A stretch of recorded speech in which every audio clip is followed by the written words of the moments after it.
Hello, everyone. I'm Bob Jolly. I'm the director of the St. Johnsbury Athenaeum. I think I know some of you, and some of you I think I don't know. Welcome, everyone. I'm doing a couple of things here. I'm admitting people to the meeting. I'm trying to make sure I'm not screwing anything up here. Looks good so far. I'm going to turn this over to Reeve in just a few minutes. When you signed into this meeting, did it say to you that this meeting is being recorded? Because it is. Yes. Okay, good. So everybody is aware of that. So I can skip right over that. What else am I going to say here? Tomorrow, we will send you a feedback form. We'd love to know what you think about the workshop. This is the first time we've done this. We have a series of 5 additional ones once a month this year. We would love it if you just sent us some feedback. They're mostly quickie questions, yes or no, 1 to 5, something like that. But if you would do that for us, we would love to get your feedback. So you'll get that from us tomorrow. It will probably come from, I think, the email will say S. Davis, Scott Davis. You'll be getting it from him with an Athenaeum address, and then it'll come back to us and we'll review that. Next Monday, we will send you the recording of this session. It takes us a few days just to edit it a little bit on the front end, a little bit on the back end. And then what we'll send you is the link so that you can get to this recording. So only those of you who are in attendance will be able to see this. So it stays within this group. I think that is everything I had to say. And here is Reeve Lindbergh. Hi, everybody. I'm Reeve, as you know, and it's nice to see you. I'm not sure I'm seeing everybody, but I hope I will. I don't know how you do. Oh, do I click on view, Bob? Is that what I do? If you go to view and go to gallery, you'll see everybody's name and or themselves if they have their camera on. Good. Okay, this is good. All right, and I'm just hoping to have if people can introduce themselves. It looks as though I know Bob and I know me, and this is Doreen. I see you in the upper right-hand side. Hi, I'm Doreen Hessian. I'm up in Newark. Oh, you're in Newark. Great. And you have a book project you're working on, or a book you finished? Is that where? No, not finished at all. Okay, you're involved in the process. That's great. I'm doing some writing. Okay, terrific. And Reeve, I only know you very briefly through when the gym shut down. You and I exchanged a whole lot of emails. Oh, for heaven's sake! Yeah, during that period. I know that name, and I think I know. Yeah. Oh, that's so terrific. That's yeah. Good. And Kathy. Hi. Hi. How are you? And I think you're familiar too. Yeah. Yes, indeed. And Bob probably told you that I'm going to have to slip away at just a little before 7:30. He said that, and he said I shouldn't take it personally. Exactly. Thank you, Bob, for relaying the message. Thank you. But if other people need to go early, that's no problem. And this is Lawrence or Larry or Dolan? Larry Dolan. I'm a St. J resident, retired Foreign Service officer, and I would like to take our early letters home from 1989 to 1986 and compile them into some sort of book-like format. That's terrific. That's going to be very interesting. And yeah, I'm glad that you're here, and it'll be interesting to hear from you. Kathy, I was so excited to see you and hear from you. I didn't ask what you're doing. What's your project? So I'm in a extensive project working towards a book with my father's papers. He was a conscientious objector during World War II, and then went to China to try and round out a sense of real service, and then got caught in the middle of the Civil War and was there for 4 years trying to sustain his position as a conscientious objector in the midst of war. Oh, what an interesting have his story. letters, and also those of a New Zealand member of this Quaker team and some Chinese members also. So some very rich, complicated material. Yeah, rich some wonderful material. What a gift! Yeah, what a gift to have that work to do. Yeah. Yes. Yes. And do we have Sherry? Is she here? Sherry Dwinell? Is that right? I'm not seeing her. But Janice Ray, I think you're here. No? Oh, God. I'm here. Oh, good. I'm just I'm muting because I'm making dinner at the same time. Okay, well, that's fine. But Janice is here and is she's not here as a writer. She actually is a publisher, but she publishes mainly educational work, and she did a book of mine, and she's just interested what people are writing and what's going on, and enjoys coming to these events, and is a great supporter of the Athenaeum.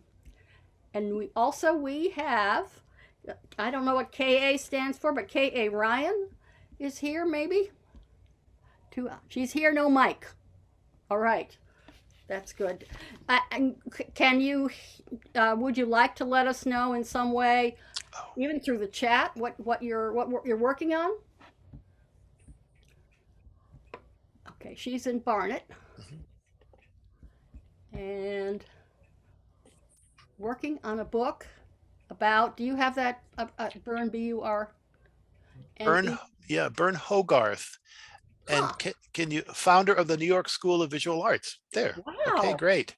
These are Terrific. fascinating projects. This is great. Well, I'm really here to help if I can, and I'm impressed with what everybody is doing so far. These are really strong and interesting projects, and we may hear more about them as time goes on. I was asked to let you know what my path to publishing and my path to work has been going on since, I guess, 1983 was the first book I published, and it was about moving to the country by that name. So this is my first book, and it was talking about coming to this part of the world, and but it was in fact in novel form. So after that book, I did another one called The Names of the Mountains, about a woman who, a daughter of a woman who was slowly having trouble with her cognition. You know, she was beginning to have some little bit of dementia, and that was true of my own mother. I wrote about this as a kind of in a novel form, and then I decided, why am I doing this? I wanted to write something real, and I began to write various really, I didn't even know I was writing books some of the time. I wrote about my growing up in the Lindbergh family, with the history of my father and my mother, and our childhood, which was kept very separate and really quiet. We were kept quiet and safe from, as much as possible, from the interest in the Lindbergh family.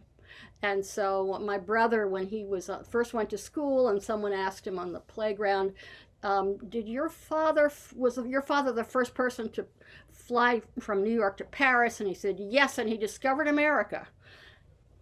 And that was our sense. There was something big, important, and aviation related. But when we were very young, we really didn't know much about it. And I found, as I got older, as I grew up, I had a kind of a double sense of living in the world. You know, part of it was just being me, and doing, growing up, getting married, having children, moving to Vermont, teaching school a bit, working in the community some, but also there was this other life of being a representative of the Lindbergh family. And that was what inspired actually my most recent book, which was published in 2018, and you can't see it too well, but it's called Two Lives, and has on the cover, it has a picture of the two trees, and our maple trees in our yard. So this has been 35 years of writing, mostly in the sense of writing adult books. What I mostly wrote was personal material, either my own or going back through my family history. That seems to be my theme as a writer. And I think if you're in a family like mine, it takes many, many years to figure it out. What is this life I'm leading, and what went on before it, and what are the implications, and in what way does it help people? I found that the period of my life that seems to have helped people perhaps the most were the years when my mother was herself getting into a period of real difficulty with the dementia, and she was kind of living in various parts of her life, and sometimes she really didn't know who she was at all, or she would say to me, "Are you my sister?" And in the beginning, I would say, "No, no, I'm your daughter," and I insisted upon what I thought I should be for my mother. And then I got so I could say, "Well, sometimes I'm your sister," and that seemed to be okay. That seemed to work. But that story was, of course, later on in life. Along with the kind of personal and either slightly disguised fiction or real nonfiction books that I wrote for adults, there were also a whole bunch of books that I wrote for children, and they were all rhyming books, picture books, as we call them, for young readers. And that came because I was a teacher in southern Vermont, just out of college. I was just married and just out of college. And I was teaching in the village of Reedsboro in southern Vermont. I had a group of second graders. They were wonderful kids, and some of them were really pretty eager and active readers, and some of them really couldn't read at all. And this didn't seem to have anything to do with how smart they were or how I thought they were all terrific kids, and I saw there were areas where some kids just kind of couldn't keep up with the reading that we technically were supposed to be working on in second grade. But I also discovered that many of these children could read rhymes. So if you had a book for a child, a picture book, and it said 1 fish, 2 fish, red fish, blue fish, pretty soon that child could read those words. Whereas if he were just reading along in some, what we used to call basic readers, if they were just reading along by him or herself, it was gobbledygook, it was Greek. But with the rhyme and the rhythm, it seemed to be very helpful. I found that to be a gift to me as a teacher, to learn that, to understand that children could learn to read through rhyme. And then when I left teaching school, and started to have my own family, I discovered that it was a great joy and something that interested me tremendously to work with rhyme. Really, I started working with rhyme in order to communicate with young children at different times, sometimes difficult times, and sometimes just for the fun of it. I had a book, which I cannot find right now, but my first book for children was called The Midnight Farm, and I wrote it about going around a farm and seeing all the animals that were in the dark. So it was supposed to be helping children to understand and embrace the darkness.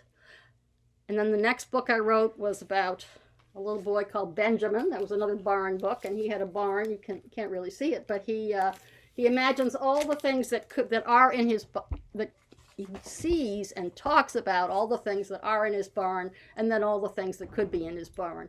And that was kind of a little imaginative riff with all done in rhyming couplets. And I did another one, crazy one, called The Day the Goose Got Loose, which was about, really, it was practically nonfiction, because it was about a goose we had named George, who would go all around the farm going gonk, gonk, gonk, gonk, gonk.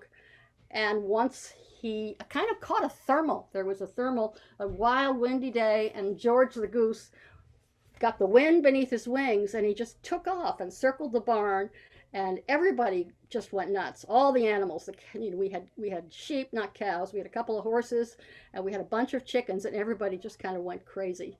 So that was that story. I got very interested in the story of Johnny Appleseed. I'd always loved this character, and and that was a book that I did with a lovely artist, Kathy Jacobson. It was her first published book, and we had a great time together, and it was very popular. It went all over the world, and it went to Japan. So we were we were thrilled by that. And on and on. One of my favorite books was a rhyming story of Bessie Coleman, the first licensed African-American aviator in the world, who flew, got her license and flew in France because she was not allowed to go to flying schools in the US. And she died because, as my father told me, people of color who were flying often got airplanes that weren't that great. And she had a faulty aircraft, and she crashed in an air show and died a year before my father ever flew to Paris. And I always loved her. So I wrote a story about a rhyming book about her. So, but that's really, I think maybe that should be enough about what I've done and what I'm doing. Oh, except I forgot. My very last book for children was published in 2012, and it's called Homer the Library Cat. And it was written in honor of the Athenaeum and the then children's librarian, who did have a cat called Homer, who came to a kids program at the library and then got lost, and then went all over town, and eventually he was found and brought back, and that was a very happy story. And I kind of wrote a story based on that story, and he ends up in this story. He ends up as the library cat and stays there, and that really is my 1983 to 2018. That's my trajectory as a writer. Much of it has to do with memoir. I'm very interested in the writing of real stories, true stories, writing them down.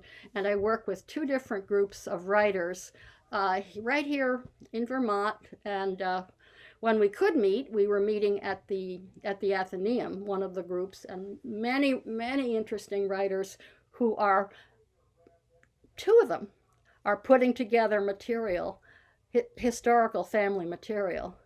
And one of them is has found a series of letters from his father and his father's two brothers. They were triplets, and they went off to war, the Second World War, and they sent home their letters to their mother, this man's grandmother, and he's pulling it all together. They wrote letters, they kept the letters, but they've never been compiled. So this is a treasure, a family history that we're hoping I know he will do it, but we meet, and he'll send around a story from here or there. And in fact, he lived in a house in St. Johnsbury, which my friend Janice Ray, who is cooking dinner, lives in now. So there's nothing more interesting to me than putting together a story. Well, I guess true or false, but I think I'm much more interested in true stories that have not yet been told. And so I'm glad to hear that a couple of you are interested in that as well. So, Kathy, Reeve, I'm still cooking. I'm not, did I ask you to do anything but cook? No, you didn't. Cooking Okay. and listening. And I'm amazed. So you're talking, I guess maybe I shouldn't name names, but you're obviously talking about Mark. I am.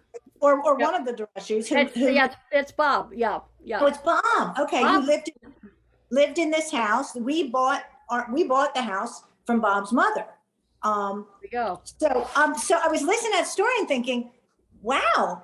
That I know sounds you familiar. said that at the end. Then I realized who it was. So, Yeah. and that's another fascinating reason to write memoir. So, okay, I'll shut up now. No, you don't have to. So, but she's very interested in all of this stuff, and she's a publisher, and I've talked with her about how to get things published and so on. But this may be a whole different story. Than I think what I'm interested in, Kathy, is, can you tell a little bit more, because I know you have to leave us in a minute, but about what you're trying to do and how you're putting it together? Yeah. Well, it's interesting because it started out really as a part of daughterly duty, really, when my father's little international group that was 14 months in communist China as a mobile medical unit when Yan'an got attacked. This was a combination of Westerners and Chinese people. That little group, Medical Team 19, was invited back to China in 1978. when China was just opening its doors, and out of that regrew connections. And one of them was Yun Ying, the daughter of one of his colleagues there. And when she visited here in 2013, 12 or 13, we just pulled out some of these letters and photos, and she grabbed me and said, "Kathy, this is history. You can't let this go." And I looked at the letters, and my father had an amazing writing voice, which I had never known before. You didn't know that. Yeah. Isn't that a lovely gift to have found that? But it was a very, very busy time. So at the time, I really thought I would just transcribe them and then put them in the archives and let someone else do something with them. And then I actually remember, Janice, way back, we had a short conversation at the Athenaeum, and I remember saying something about, oh, now there's the New Zealand doctor and there's the Chinese interpreter who all have their parts, and I'm playing with different fonts for different voices. That's way early on when I had no idea really of what a narrative voice can be that really goes beyond the individual voices there, but tells the story. So I'm on a very interesting extended leap of faith. I'm calling it Leap of Faith, Pacifist in China during the Years of Revolution. And it is very much my own leap of faith, and it's a huge learning curve, and in terms of the history and the writing, but very exciting. It's very, where is your voice in this? Are you just, how do you introduce your own voice, or are you not doing that? Are you just using primary materials? Yeah, that's been one of the very big things. And I have just been writing a piece from that about my own wrestling with how do I write about pacifism when it was actually conscientious objection rather than pacifism. And how do I write from that, myself never having experienced war on my doorstep or been faced with a decision about, I'm a lifelong Quaker, but that can be a facile position. And so that's but it's really coming from that question, which I realize is a very big, it's no longer at all a sense of responsibility for the family, but it comes from a very big question that I own about how we move forward in a really complicated world that tends to divide us up in terms of binaries. And so this is an important book. Now, this is an important work. I'm so glad to hear that you're doing it, and I think your struggle is interesting and will blossom. I'm glad, for everybody, I'm very glad to stay in touch beyond this meeting, because who knows? There may possibly there are if any of us, if there are ways we can connect with each other and help out. It's a complicated and often lonely process putting together a book, and I think I would be glad to be as helpful as I can in any way. But I'm so glad that you're doing this work, Kathy. I think it's going to be increasingly enriching for you, as you have found already. Thank you so very much. Very wonderful to have you. And Doreen, did you want to let us know a little about the book that you're working on? What it would be great. So I don't even know if it's a book. So here's what's going on. It's a story about the pandemic. It's very personal. It's about the pandemic. It's about my mom, who at the beginning of the pandemic was living outside of Boston. Actually, I happened to be in Cambridge the weekend the pandemic hit, and all the stores were, losing their toilet paper, and everything was shutting down. And I called her. She was living at a senior center outside of Boston. And I said, it looks like something's going on here. It's going to be a couple of weeks. So why don't I come pick you up, and I'll bring you up to Vermont with me for a few weeks. So, oh boy. And so for a while. And what I discovered through that was that she was living in the senior center. And in fact, she had far more memory loss than any children were aware of. And she'd been hiding it from us and doing a very good job. It became very clear that she needed a lot of help. And so part of the, work has been the kind of uncovering that story. The other thing is she and I did not have a great relationship for most of, my years that I was growing up. She just seemed incredibly needy to me. And I just, I thought, I don't want to be your mother. You're supposed to be the mother. Yes. And one of the other things that's happened is that I know her story now in a way I didn't know. It wasn't until she hit her 80s that she started talking about her mother died when my mom was 8 years old. Her mother was 28 years old. Her mother had a heart attack and died. My mother went and lived with a relative, and the abuse that my mother suffered is unspeakable. Oh. And I understand now so much more about why, she was living with this post-traumatic stress for years. So it's a story about that. And in the meantime, I have at the beginning of the pandemic, I had 5 siblings. One of them passed away last year, but there was the family dynamic of who takes care of mom and who's responsible, blah, blah, blah. Oh, So yes. it's kind of all of that stuff has been going on, and I've been writing about it while it's been going on. So it's been kind of a, it's a love story between me and my mom. It's there's an intense pain right now going on with my siblings. They thought she belonged in a nursing home, put her in a nursing home for a month last summer, and I said I will take her full time. And anyway, so it's all of that kind of stuff. It's like how families negotiate. And what I've discovered during the pandemic is that I keep meeting women, especially who are taking care of their moms. I mean, it's not uncommon. I'm amazed. I had no idea that there's this entire, scores of women who, are unpaid workers who are staying at home and taking care of their mom. Hi, Kathy. Nice meeting you. Oh, so nice to have you here, Kathy. So it's been that story. Yeah. So, and just one other thing. So I'm going to say, Yes, so no, mom please, also go on. frequently doesn't know who I am. So we're here in this house, we're up in Newark, and I'll sit down next to her and I'll say, who do you think I am? And she says, you're the lady who runs the place. My husband will walk by and I'll say, who do you think that is? And she's like, that's the guy who fixes things.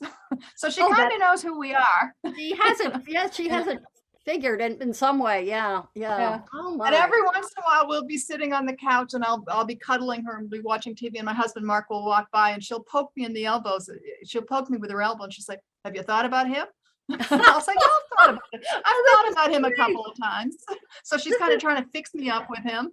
And then that's the other thing that's going on, is the dynamic between my husband and I has changed so much, because we are much more playful when she's here, because she's so entertained by, our singing for her, our dancing for her. So there's just this incredible kind of singing and dancing kind of going on. Oh, and my dogs. The other thing too is my mother told me she hated animals. Both of my dogs are in love with her. So, so there's just, there's a wide range of stuff going on. And I kind of haven't, I don't know. I don't know if it's a story that other people would be interested in. I don't know if I can tell it well enough, but I think it deserves a voice. So I'm kind of working on that. Yeah, it's the book. I wrote a book about being with my mother at this time. She lived in a little house near us that she had built on our farm, and we were fortunate in that she could employ caregivers, and they were Buddhists. They were from the Buddhist community in Barnet, and they were great. They were wonderful with her, and I was down the road, and I would come in and things would happen, and we would have conversations. And sometimes she would. Sometimes she would, oh dear, I put this in the book, but I would drive her because she would sometimes really want to get out. She'd say, I want to go home, but if you took her for a drive and then brought her back, she was home. But I mean, it was, for a while, we were driving her 5-6 hours to Connecticut, where she had a house, and then it became clear that that wasn't it. She kind of wanted, I think it might have been the home of her childhood, but in any case, that was one of the things that she did. She wanted to go home, or she basically wanted to be driven. And I drove her from St. Johnsbury to Littleton on that great highway. Well, I-93, is that what it is? Yeah. And she said, what did she say? She said, I'm afraid, I'm afraid. And I said, oh, I'm so sorry. I said, what is it? Is it getting older and losing friends and not being sure where you are? And she looked at me just straight in the eye and she said, it's your driving. And so, well, anyway, I can relate to your having fun with it, which it seemed impossible at first, but this is going to be interesting. I think I didn't write a book. I was writing in my journal, and I talked to an editor I've known for years, and he said, I want to see it. And I sent it to him. I typed it up and corrected the spelling mistakes and sent it to him. And that was, it became a book called No More Words. But it was, sometimes you don't even know what the shape is going to be. You just keep putting down whatever you put down. But you have several themes going there. You've got the pandemic, and you've got this extraordinary situation with your mother, which is both difficult, painful, and wonderful. And then you have that interlacing trouble with the family, and that is always hard. I think that we had some of that, siblings just not wanting it to be true and not wanting to be involved, and then somehow some of them would come and visit, and that was a better thing. She sort of became the hostess in a way, and it worked out over time, but it was definitely tough. Oh, and now, Larry, you're going to have to talk. Do you mind? I'd like to hear what you've got going. So I went straight from graduate school overseas. Uh-huh. And this was I finished up grad school in the late 80s. And we moved to Indonesia and spent 2 years there. And then in 1992, we moved to Thailand. And we adopted our daughter there. Oh, great. So I have these letters home that go from 1989 to 1996. My wife was a Foreign Service officer. I was a Foreign Service contractor. In other words, I was in the office with her, but I was a contractor. So we were both working for the State Department, specifically the U.S. Agency for International Development. Mm-hmm. And my wife was an admin officer, computers, personnel, housing pool, everything under the sun. And I worked in the field of education. And so I was doing education projects. And I have written up those letters, and it's too big.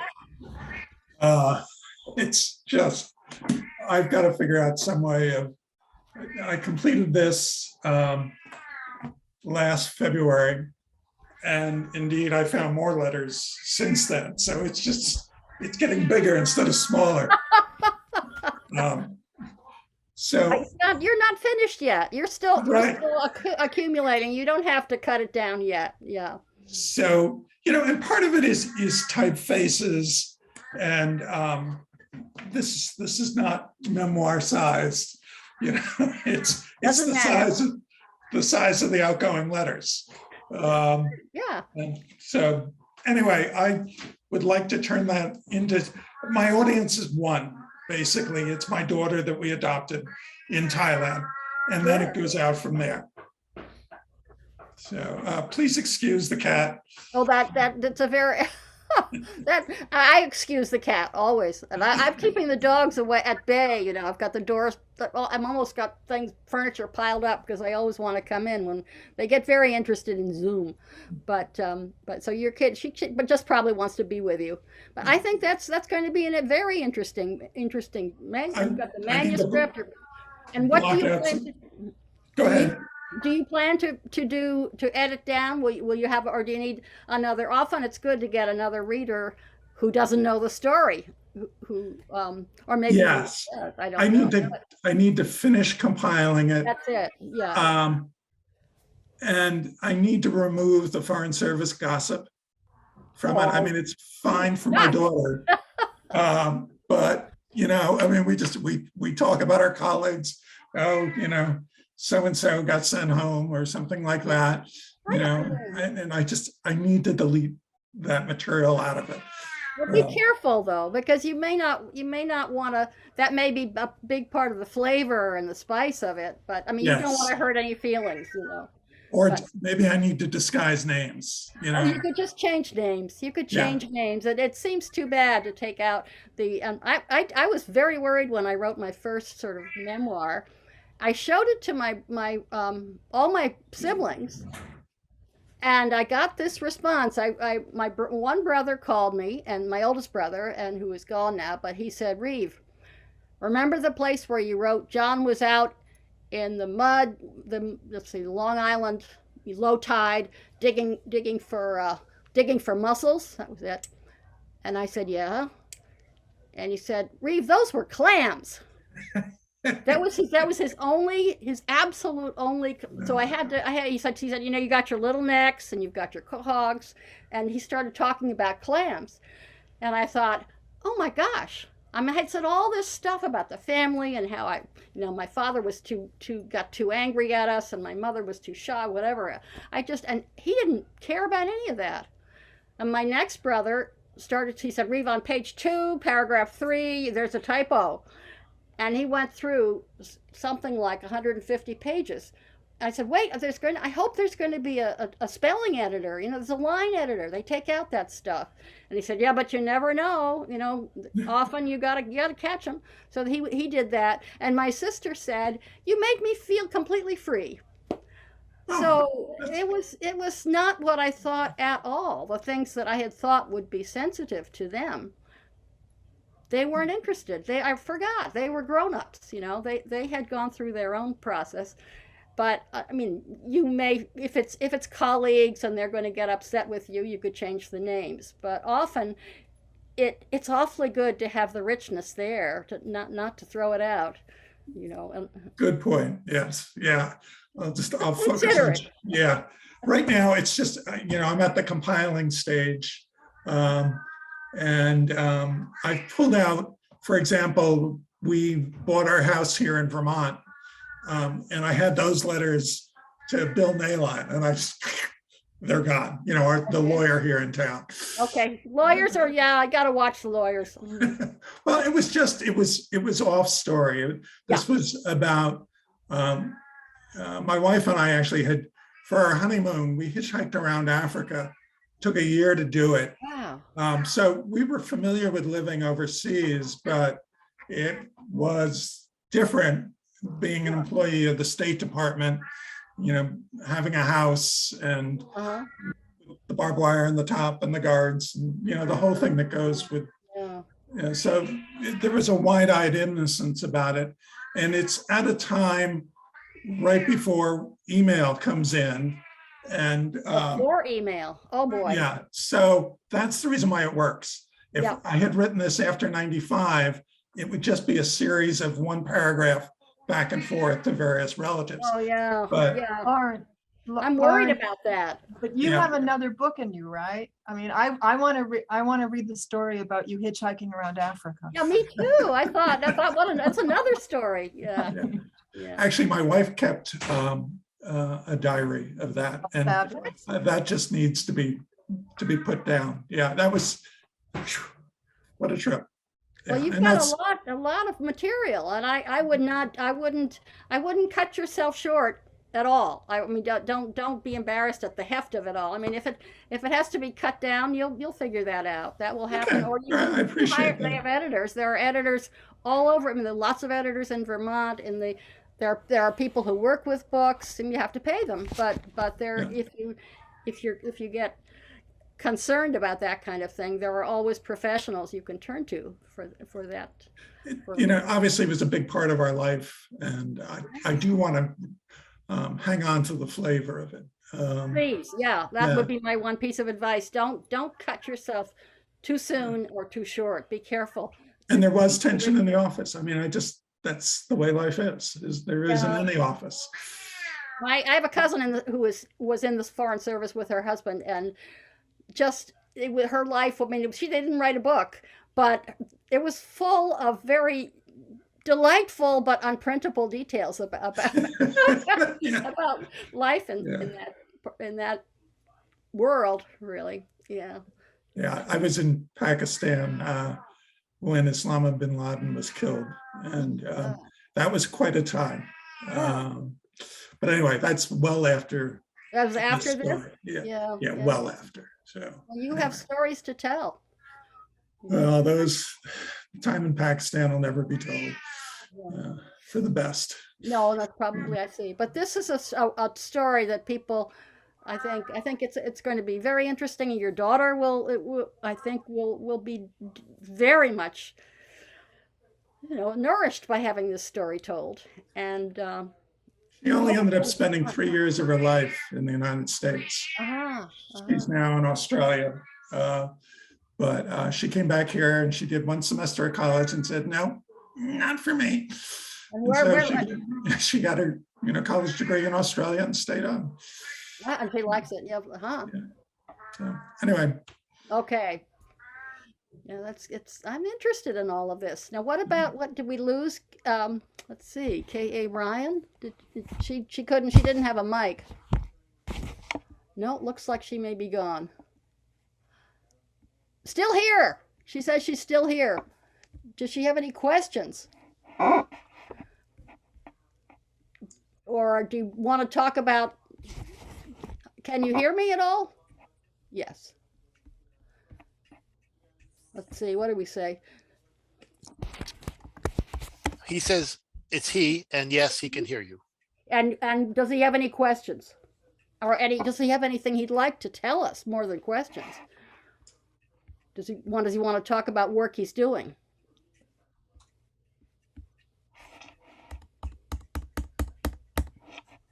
All right.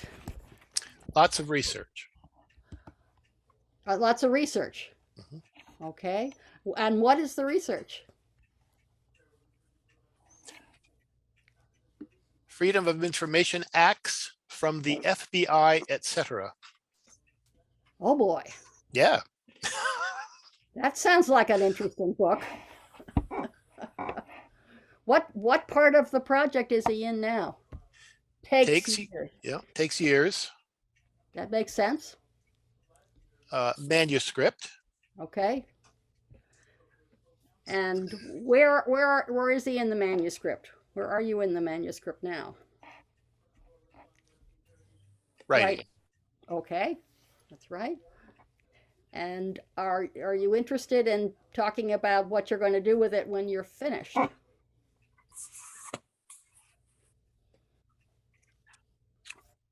don't know. Publish. Very straightforward. Okay, that sounds good. There. That sounds good. And do you have an idea about where to publish, or do you want to hear more about publishing, or do you have thoughts or questions about publishing?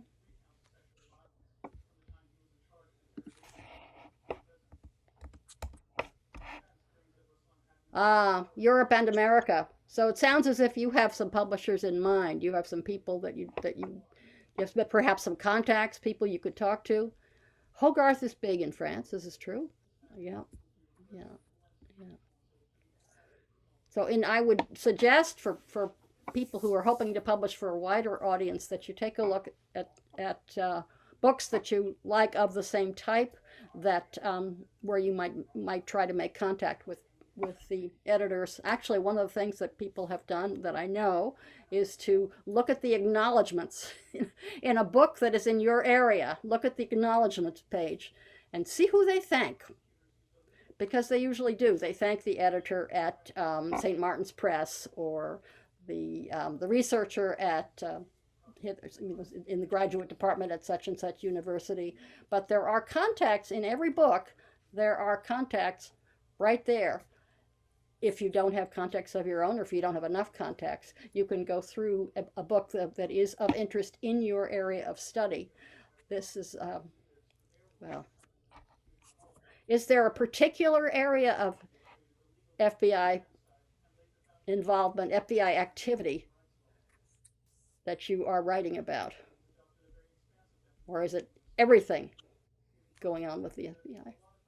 McCarthy hearings. Oh boy. Well, that's going to be very interesting. Yeah.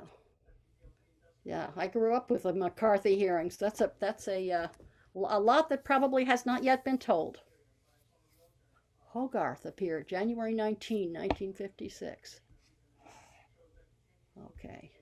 Will you tell me a little more about Hogarth?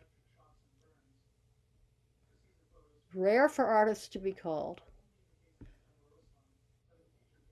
Okay, so he appeared, was testifying on January 19th, 1956. All right, and is it mainly his story? Hogarth drew Tarzan for the newspapers. All right, and why did they call him? Huh? Did they think he was a communist? I don't understand. I wonder why they called him.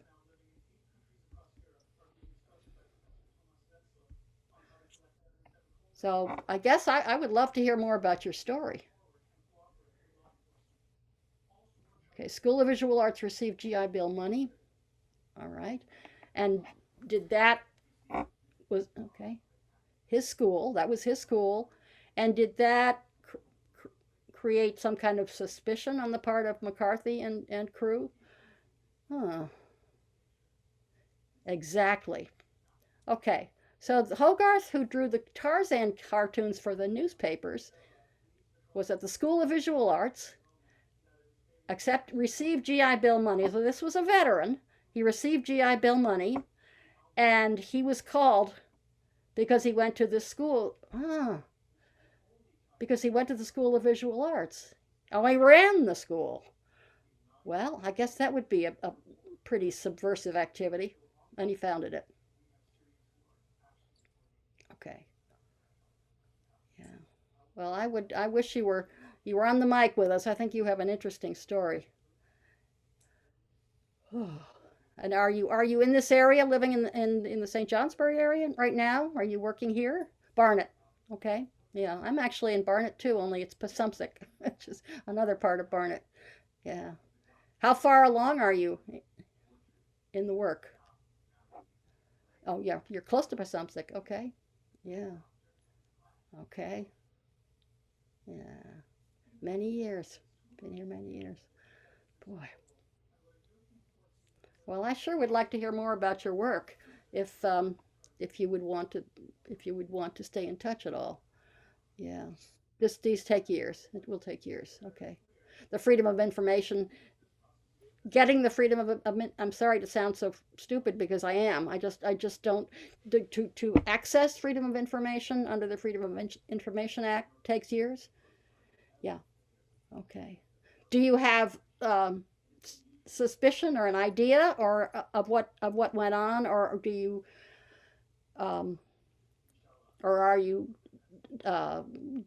you know all the details? Oh boy.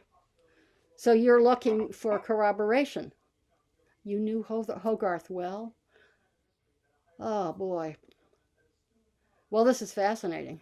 This is and you are determined, I suspect, to get the truth out. Because it sounds, rare for, yeah. I know that a lot of actors were blacklisted, but it is rare for artists and educators to have gotten blacklisted. They just went wild with Hollywood, I know, but boy, he was blacklisted. What effect did that have, his blacklisting? What effect did that have on his life?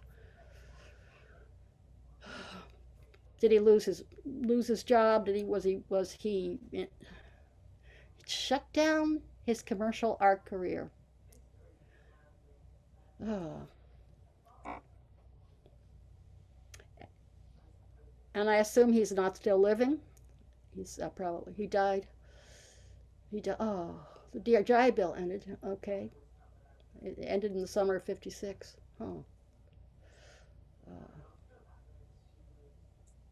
This will be he died in 1996, and you were you were close to him at that time, I imagine. Yeah. Boy, can everybody see what's in the chat? I'm hoping. Yeah. Okay. This is a really troubling story and very interesting. Boy. Mm.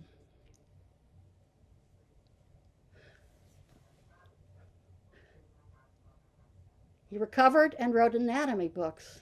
Oh my goodness.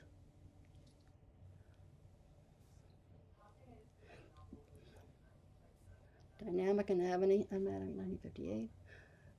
Was this a textbook or a, what a brilliant man he must have been to be able to do that, yeah. Huh. For artists, okay, anatomy for artists, okay.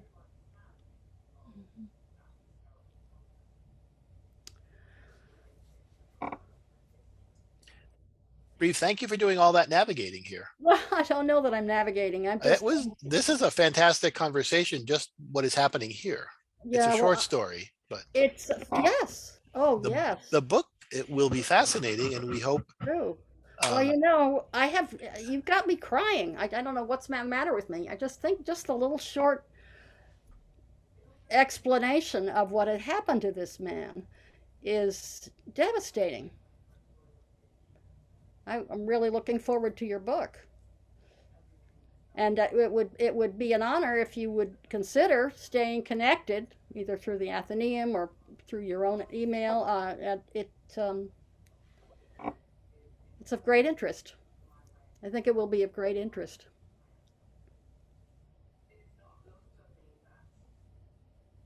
Okay.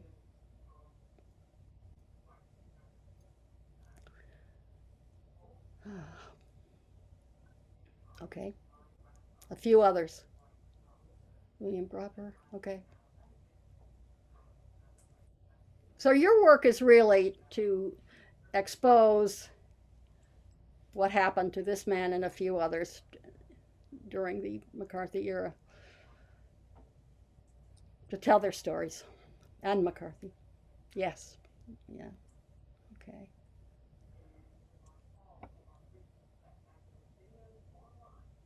He was dead by 57. Well, he was not a well man, Mr. McCarthy, in many ways. Yeah. Thank you.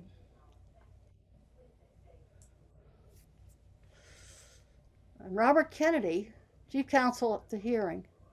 Huh.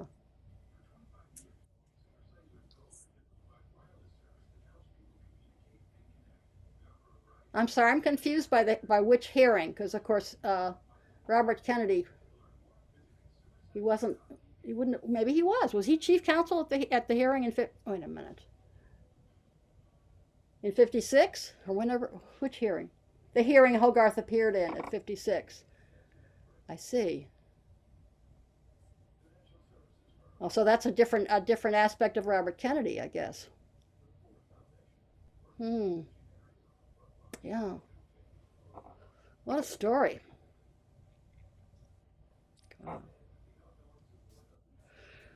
Oh. Ambitious to a fault. Yeah.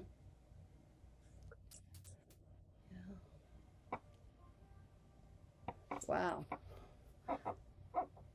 Well, I'm very, very interested in your story, and I hope you will stay in touch. I think what I wanted, maybe go back just briefly to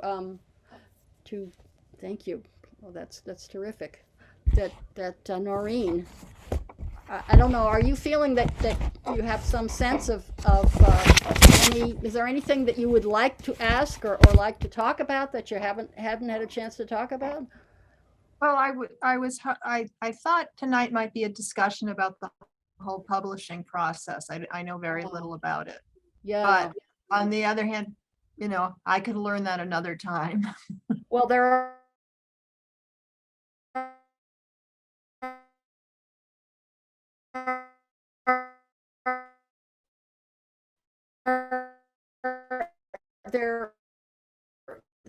yeah, Janice, I saw her name on the list. She's been here you know, she's auditing her, but she's, oh, there she is. Janice. Are you eating the dinner now and with Neil? So we're both here. Okay, well, that's good. That's good. I guess I think when people are here for publishing, what I can tell them is that it seemed to be easier years ago when I started to get connected with the publisher. I was told by my mother's editor that I should talk to an agent, Wire from the Wire agency, and I did, and she was interested, and she worked with me for probably 15 or 20 years, and then she retired and kind of passed her agentship to, she sold her agency to a younger woman who is still in business, Jenny Dunham of the Dunham, Dunham Literary Agency. And if you Google that, you will find it, Dunham Literary Agency, and she tells you how you can contact her, what she's interested in, and if you do contact her, and I can send you this by email later, but if you do contact her, let her know I sent you, just because it every contact is a help. And I don't know whether for you, Larry, that's what you're up to, and whether you want to head into publishing in a bigger way, but you can do it. You can try to look for an agent. There are agents right here in Vermont. There are agents in New York and Boston, etc. You probably know people who have agents, and that is if you're working with and wanting to work with a large mainstream publisher, I would absolutely suggest an agent. I think I know a bunch of people who've worked for publishers and with publishers and have said they don't pay attention. It's really hard to get attention paid to a manuscript that comes in, as they say, over the transom, that just comes floating in. It's awful. It's extremely helpful to have an agent, and they do take a percentage if they sell something, 10 or 15%. Mine is 15 now. I don't know if some of them are higher, or there are both local. As in statewide and New England, there are both publishers and agencies and services. I'm hoping you got, if you didn't get it, we'll send it again, a list that was Chris Hatzel was on this call, pulled together of publishers and services around Vermont, and there's some very good people here. So that's another possibility, a way to go. I'm here because I don't know what I want to do. That's it. You don't know at this time. I've published some technical books on Kindle, and that's fine, but they have an audience of about 15. And Kindle is fine when you've got an audience about 15. I've shared one of my books with Bob, and it's really it's a technical book. So you have technical books, and there are technical publishers, and then there are publishers for very mass market, I don't know, romances, mysteries, who knows what, true crime. My husband published a book with a very good publisher here, Steerforth. It was created by a group of Dartmouth professors who wanted to have they had a certain kind of publishing house in mind, and they made a tiny one, but his was one of the books they published. And about 10-15 years later, when he contacted them, they said, "Oh, we only publish true crime now." And that, I guess, is where they discovered they could make their money. Yeah, But, I don't know what the potential audience is for well, this. that's important. It's important to think about who the audience might be. And I think, I have to say, Noreen, I think that your audience, to my mind, is maybe women who have been through what you have been through. I have found that to be true for my book, that women are who have experienced this, and also, I don't mean to leave out the men, because there are many men who have been involved in this, but I have had the most interested responses from women who were, even now, and it's many years since I published that book, but they say, "Oh, I picked your book up at a thrift shop, and I want to tell you that it helped me," and it helps just to hear that other voice. It helps to hear the voice of a person who has done it, and what I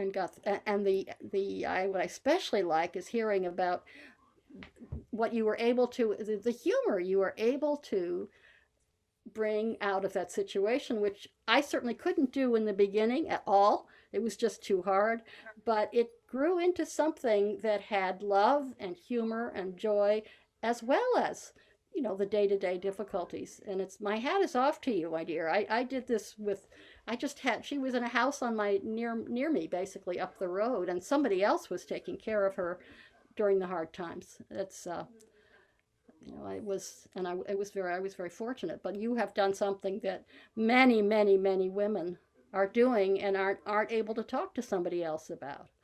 Because Right. you don't have that much time when Right. you Yeah, you like just when I need it. left just now and I heard her get up, and whenever she moves, I'm like, Yes, well, it's like having a very young child, you know, your mind is just right there. It's well, actually, one of the ways that I describe is it's like having a drunk toddler made of glass. oh, a drunk toddler made of glass. Oh no, that's because you never know what's going to break. Well, because her balance is off and she kind of careens from thing to thing, and she Oh. doesn't remember that she should use her walker. And unlike a toddler, if she hits the ground. Yeah. Oh boy. So And is she injured? Does she injure herself? she hasn't fallen yet. She hasn't you fallen know, yet. so- Okay. Yeah. Ay, ay, ay. Yeah. Yeah. But there we go. Well, there's Bill Mayers. Hi, Bill. Another writer. There we go. Chris pushed me into this, and She did. I could so see her. I see her hands on so your shoulders. Just here's pushing you here's a right couple of thoughts. On the I've written a number of books on different subjects, Yeah. and now I'm sort of thinking, well, I don't even know what it's like the rest of you. I don't know what it's going to be, but I sort of like to look at autobiography, and maybe it's just for the kids. But I've been thinking a lot about this genre, and Yeah.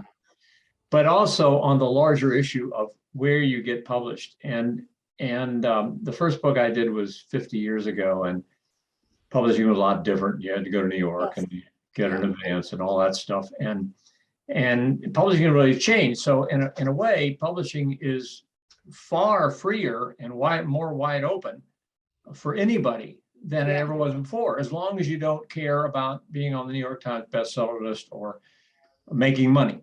There you go. And it's really your job to figure out what your audience is and how many copies you want to try, because there's all kinds of publishers are out there you can be what's called a true vanity press, in which you turn it over entirely to someone else to do it for X amount of money. Or there's hybrids, there's in between. So you pay a certain amount and they put a certain amount in. So they've got skin in the game, you've got skin in the game. And you, as the writer, have to figure this out. So you're juggling your ego and your bank account at the same time. And but if you don't care about the money, that gives you a lot more freedom than the people who really want to call themselves a writer. I think they're writers. What? Well, I my think they're cousin. writers. I can tell they're writers. My cousin is Sue Miller, Yes. who wrote The Good Mother, and Yes. made a lot of money out of that, and has continued to be a writer. And everyone gushed about the book when it first came out and said, "What a great first novel." And she said, "Bullshit."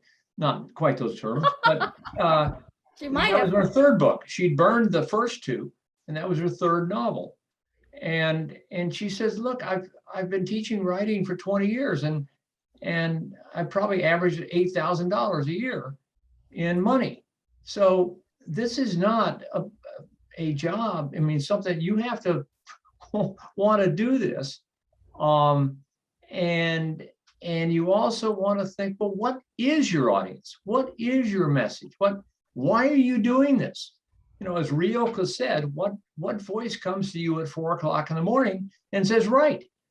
And then go off and do it. But shaping it and having someone across the top of the typewriter or the computer is really important. That you're writing for someone. You're not writing for yourself. You've got to have, I think, you got to have someone out there outside your own flesh and blood for whom you want to tell this story. And that is I think is vital And after that, well, it's all gravy. And then you have, of course, stir the pot and look at all the crap that you have been writing. But then you have to have a good editor. And fortunately, for 50 years, Chris has been my editor, and she's been able to say, this is bullshit, this is okay. And so that saves you a lot of embarrassment. And instead of going out in the public and asking the public to tell you that you're full of it. So those are my couple. Sorry, I talked to I them. like them. I like your. I don't have that I don't have that perspective so much, and I like it very much. I think it's, I know just from listening to these people who their audience is right now. Reeve, do you have an editor you work with? I Right. don't have an Do editor. you I have work an editor I- you I- work with? Well, the editor I work with is Janice Ray's daughter, who is a college teacher, and she's brilliant, and she put together she got me to understand what needed to happen in the book, and where I could take things out. But Janice, she doesn't do that for anybody, right?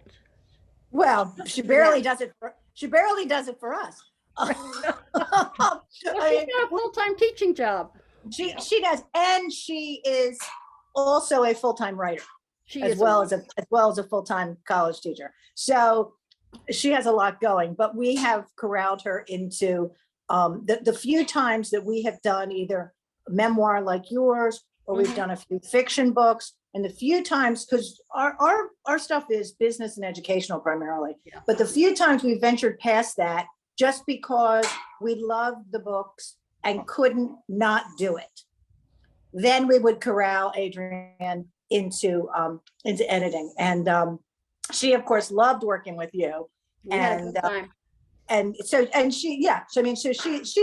a very, very good editor, because she's a writer, as you are probably a very good editor because you're such a good writer.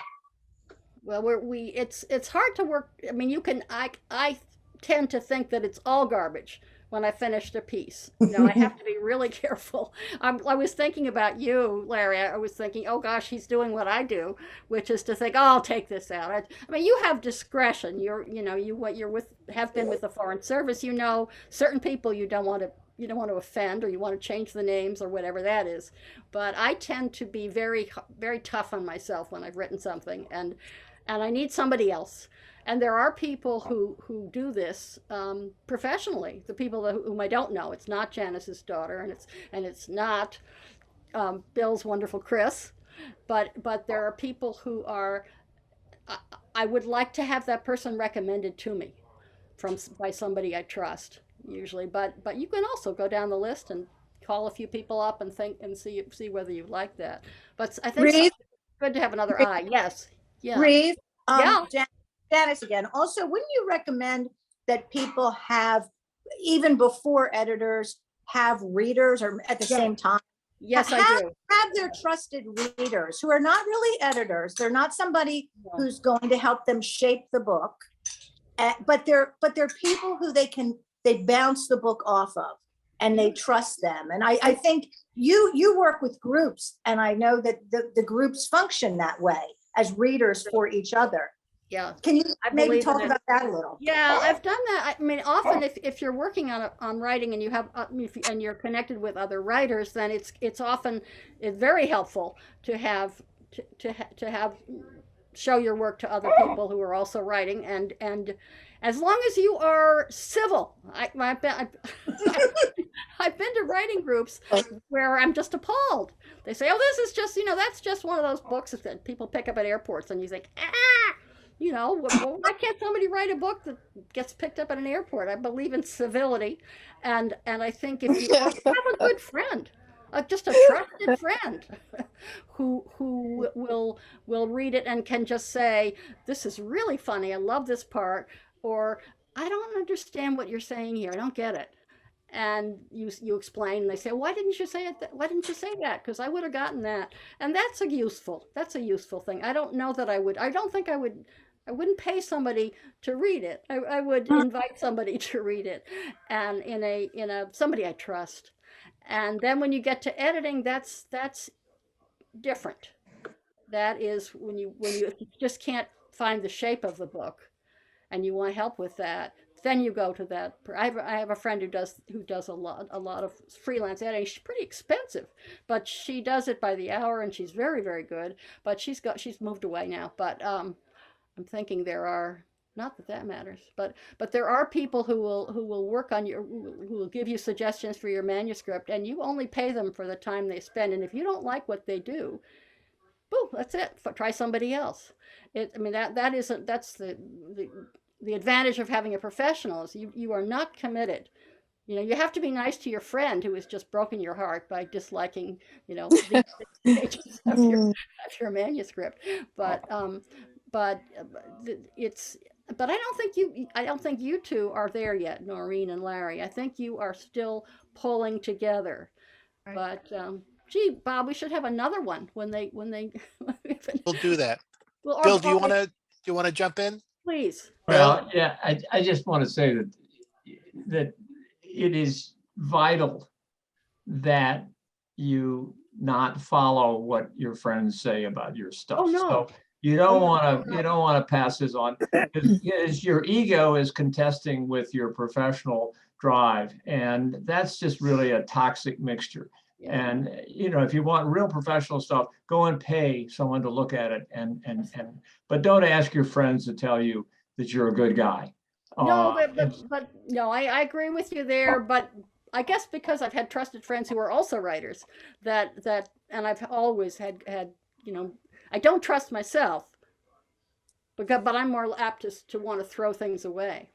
So somebody has to tell me, yes, you're writing a book, and keep going. Well, I only meant for someone doing this for the first time that be very careful about who you're asking for opinions, because you don't want someone who's just going to stroke you on the back and say, you're such a great person. This is a great thing. Where does it get you? Nothing.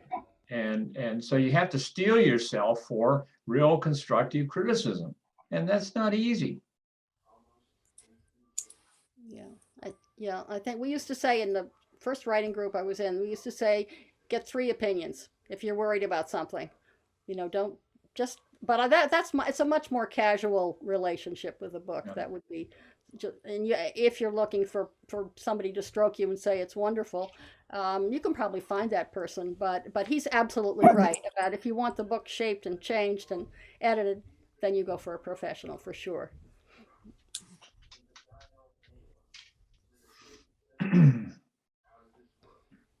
Okay.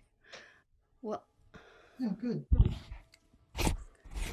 Well, it's 8:15 and we've had a good exchange. Anybody have to say something, type something to get a question answered? We can reconvene this group. This is a series that runs for 6 months. So there's one on the second Wednesday. There's one that's not the second Wednesday. Just check our event schedule. But if there is interest in reconvening this group with you, Reeve, and if you would do it, and of course I would do it. We will talk, and we would put out information to all of you who are here, and for a continuation. But anybody want to conclude? We can. Have something you want to say? Yeah, something you are concerned about. I just wanted to make a quick comment to Noreen. I brought up my mom from New Jersey a couple of weeks into the pandemic and found out that she had a recurrence of breast cancer. Oh boy. That had been diagnosed, the recurrence, because she was living in assisted living and they were all locked down. Wow. And I don't think she would have made it if we had not pulled her up here and figured out something was wrong with her. And so she's here, but it's a struggle. I mean, at 93, the cancer isn't going to go away. So anyway, I'm in the trenches there with you. That's so good. Yeah. Do you have a lot of us doing this. Yeah. Do you have each other's information so you could go back and you could. Well, hopefully Bob will share email Okay. addresses I for think us. Yeah, please share our email addresses. I want to thank all of you. I mean, Reeve for everything, Bob for putting it together, but Lawrence and Chris, Bill, I guess is your name. I mean, everyone who spoke, I got a lot out of I'm this. glad. I mean, one of the reasons I did this was just kind of looking for a little bit of inspiration, and I got much more than I was expecting. So thank you so much for your time. Thank you. And I'd love to hear, sort of see what happens. But you two seem especially connected in ways that might be helpful. Who knows? But so Bob, but people have. I mean, I give permission to you to let people have my email. Yeah. Mine Yeah, as well. I do have everyone's, and I'll, if you all say yes here, I will know that everyone who is here says okay. Otherwise, I'll contact you Yes, personally. Yes. Okay, yes. great, Great. thank you. And so we'll send, I think we can put that list together tomorrow, because we are going to send you a feedback form. We'd love to hear whatever you have to say about it. You don't have to fill it out. It's not a demerit, but if you have anything else to say, to add, etc., we'll compile that, and I will exchange everyone's email who has said You said that this is okay. I want to thank thank Bill for coming in on this, because you had exactly the information that I didn't, and I respect your opinion about getting a professional and not choosing the marshmallow. Family or friends. And Janice, thank you so much for joining us while you were cooking and eating, you poor girl. Yay, wonderful. Great. I am- So entertaining. Oh, there we go. No, I think the projects people talked about sound terrific. They Yeah. sound like they must be so much fun and so interesting to be researching and digging into, whether it's just that subject that you're interested in, like KA is interested in, or it's that family topic that they want to bring out. Whatever in that nonfiction book, they're fascinating subjects, and I give them a lot of credit to, keep digging, keep working on those books. And she's not your friend who's going to love you.